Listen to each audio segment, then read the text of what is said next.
English के बारे में शुरू से जानेंगे कि इंग्लिश क्या है, इसकी ओरिजिन क्या है, what is English, origin of English, और इंग्लिश ग्रामर में क्या क्या आता है, इंग्लिश ग्रामर के अंतर्गत क्या क्या आता है। ये सब चीज आज हम शुरू से पूरा जानेंगे। तो देखिए जो है पहला क्वेश्चन है व्हाट इज इंग्लिश। इंग्लिश क्या है, इंग्लिश क्या है, व्हाट इज इंग्लिश। तो हम आपको बता दें कि English is a language. English क्या है, अंग्रेजी एक भाषा है। भाषा कहने से तो पूरी बात स्पष्ट नहीं हुई, भाषा है तो भाषा क्या है, अंग्रेजी एक भाषा है तो भाषा क्या है। Language is a medium of conversation by which we know to others and others know to us. भाषा बातचीत का माध्यम है जिसके जरिए हम दूसरों को जानते हैं और दूसरे हमें जानते हैं। अब माध्यम के लिए हमें कुछ चीजें चाहिए, अब उस पर हम आते हैं, देखते हैं कि वो उन चीजों के लिए क्या करते हैं। अब ये देखिए इंग्लिश के लिए जो है, English is a language, language is a medium of conversation by which we know to others and others know to us. English की ओरिजिन, इंग्लिश की ओरिजिन के दो सिद्धांत है, number 1 sign, number 2 sound. English की ओरिजिन के दो सिद्धांत है, sign and sound. Sign mean संकेत, साउंड मीन आवाज। We can express our desires through two medium. हम दो तरीके से अपनी इच्छाओं को व्यक्त कर सकते हैं। पहला है संकेत के माध्यम से, दूसरा है आवाज के माध्यम से। देखिए अब यहाँ पे संकेत, इसमें आगे डेवलपमेंट नहीं हुआ, because we can not express our whole desires through sign.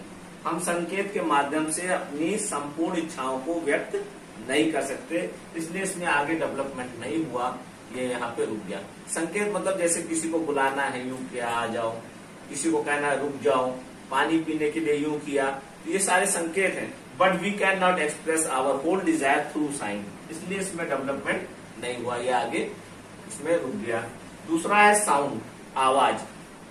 अब आवाज के माध्यम से हम अपने होल डिजायर्स को व्यक्त कर सकते हैं, तो आवाज के लिए हमें कुछ चाहिए। तब सबसे पहले आया अल्फाबेट, वर्ण जो है अल्फाबेट, जो ए से जेड तक के 26 होते हैं, जिसमें 5 वावल हैं, ए ई आई ओ यू 5 वावल हैं और 21 कंसोनेंट हैं, टोटल 26 हैं। Through 26 alphabet we can express only 26 things. 26 अक्षरों से हम केवल 26 चीजों को व्यक्त कर सकते हैं। जैसे ए फॉर एप्पल मान लिया, बी फॉर बॉय मान लिया, तो 26 चीजों को ही हम व्यक्त कर पाएंगे। और दुनिया में 26 से बहुत ज्यादा चीजें हैं, 26 से बहुत ज्यादा चीजें हैं, तो यानी ये इसमें अभी कमी है। तो उसके बाद अल्फाबेट को हम विभिन्न क्रमों में जोड़ करके फिर आगे बना वर्ड। वर्ड क्या है, word is a group of alphabets which makes complete sense. सब अक्षरों का समूह है जो कि पूरा भाव दे। अब जैसे यहाँ पे देखिए, ये लिखा है ए प्लस टी प्लस सी एड्स, ये वर्ड नहीं है, जबकि ये भी अक्षरों का समूह है, लेकिन इसमें कंप्लीट सेंस नहीं है, इसलिए ये वर्ड नहीं है। विच में वन साउंड नहीं प्रोड्यूस कर रहा है, सो पढ़ेंगे ATC। वर्ड क्या है, group of alphabets which makes complete sense. यहाँ कंप्लीट सेंस नहीं मिल रहा है, इसलिए ये वर्ड नहीं है, ये क्रॉस है। उसी इन्हीं तीनों अक्षरों को हम दोबारा लिखा गया, C plus A plus T, cat, ये वर्ड है। तो वर्ड की डिफिनीशन क्या बनी, ग्रुप ऑफ अल्फाबेट्स, पहली कंडीशन। दूसरी condition which makes complete sense, पूरा भाव दे, जो कि यहाँ पे फुलफिल हो रहा है, यहाँ पे फुलफिल नहीं हो रहा है, इसलिए ये वर्ड है और ये वर्ड नहीं है। ठीक, अब रही बात की अगर हमें कोई चीज कहनी है तो खाली कैट कह दिया, डॉग कह दिया, यस कह दिया, नो कह दिया, तो इससे चीजें व्यक्त नहीं होंगी। यानी कई शब्दों को मिला करके हमें बोलना पड़ेगा। तो कई शब्दों को मिला करके बोलना पड़ेगा, तो जब कई शब्दों को मिलाएंगे तो क्या बनेगा, सेंटेंस।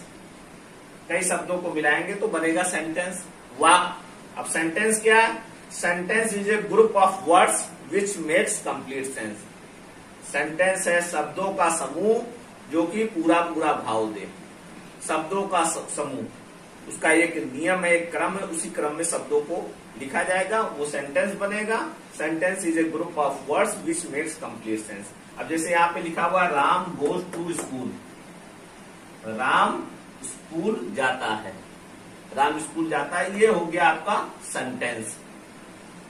ठीक, क्लियर। अब बात आती है, ये तो हो गया, हमने इंग्लिश को जाना कि इंग्लिश क्या है, इंग्लिश की ओरिजिन के बारे में जाना। अब ग्रामर, ये अल्फाबेट, वर्ड, सेंटेंस, इन तीनों का अध्ययन, complete study of this three things is called grammar. इन्हीं तीनों चीजों का अध्ययन ग्रामर के अंतर्गत होता है, वो चाहे इतनी पतली किताब हो चाहे इतनी मोटी किताब हो, इन्हीं तीनों चीजों का। अब इसमें और डिटेल है। नंबर 1 अल्फाबेट में जैसे बताया कि स्मॉल लेटर हो जाएंगे, कैपिटल लेटर हो जाएंगे, वॉवेल, कंसोनेंट, उसी प्रकार से वर्ड, शब्दों के उनके प्रकार के अनुसार विभिन्न भागों में डिवाइड किया गया है, जिसे पार्ट्स ऑफ स्पीच के अंतर्गत पढ़ा जाएगा।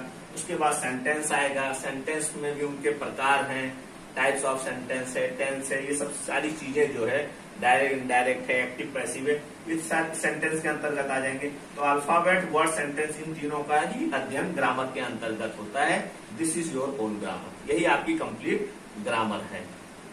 एक चीज तो क्लियर हो गया कि इंग्लिश की उत्पत्ति साउंड से हुई है, इसलिए एक चीज जानने की बहुत जरूरी है यहाँ पे कि everything is depend on sound in English.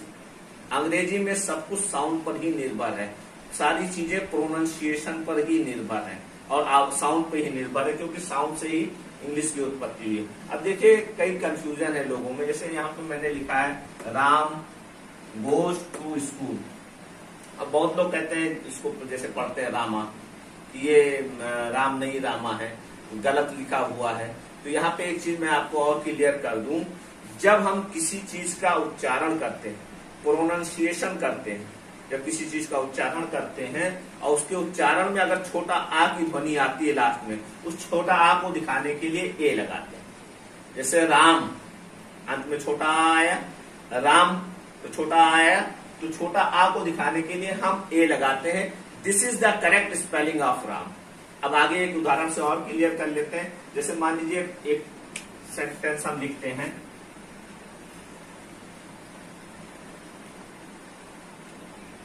Ram has ए,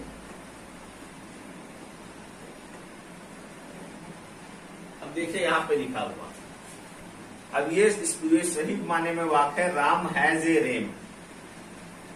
अब इसको यूं गलत तरीके से पढ़ेंगे तो Rama has a Ram, that is wrong. ये लिखा हुआ राम हैज ए रेम, इसका प्रोनाउंसिएशन ये है।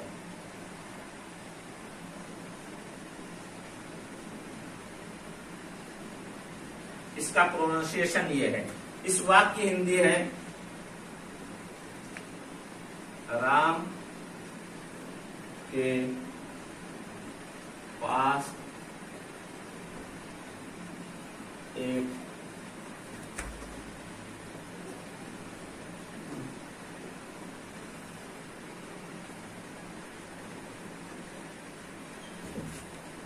राम के पास एक भेड़ा है, Ram has a ram, Ram के पास एक भेड़ा है, राम हैज ए रेम। इसको जो इंग्लिश टू हिंदी डिक्शनरी है, इंग्लिश टू हिंदी डिक्शनरी में शब्दों के प्रोनाउंसिएशन भी दिए रहते हैं कि किस शब्द का प्रोनाउंसिएशन क्या होगा, उच्चारण क्या होगा। उसमें आप देख सकते हैं सबसे अच्छी डिक्शनरी जो इंग्लिश टू हिंदी में आती है वो भार्गव डिक्शनरी आती है, जिसमें आर एम रेम का उच्चारण दिया हुआ, प्रोनाउंसिएशन दिया है, यही लिखा हुआ है जो है आप देख सकते हैं। तो ये क्या लिखा है, Ram has a ram, Ram के पास एक भेड़ा है।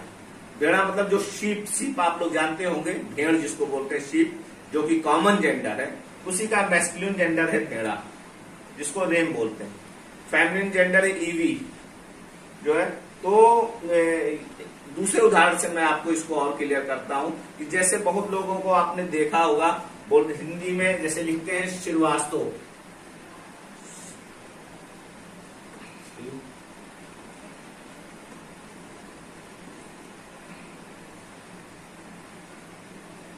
ये हिंदी में लिखा है श्रीवास्तव, जिसको इंग्लिश में जब लिखेंगे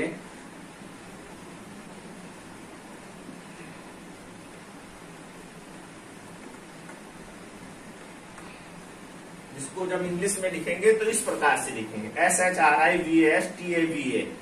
अब बहुत लोग कहते हैं नहीं हिंदी में श्रीवास्तव लिखते हैं, इंग्लिश में श्रीवास्तव लिखा जाता है। जी नहीं, ये हिंदी में श्रीवास्तव है, ये इंग्लिश का श्रीवास्तव है, ये श्रीवास्तव नहीं है। श्रीवास्तव जब शब्द हम बोलते हैं श्रीवास्तव, तो अंत में छोटा आ का प्रोनाउंसिएशन आता है, उस छोटा आ को दिखाने के लिए ये ए लगाते हैं। उसी प्रकार से जब हम राम बोलते हैं तो उसमें भी छोटा आ का प्रोनाउंसिएशन आता है, उस छोटा आ को दिखाने के लिए ए लगाते हैं। This is the correct spelling of Ram.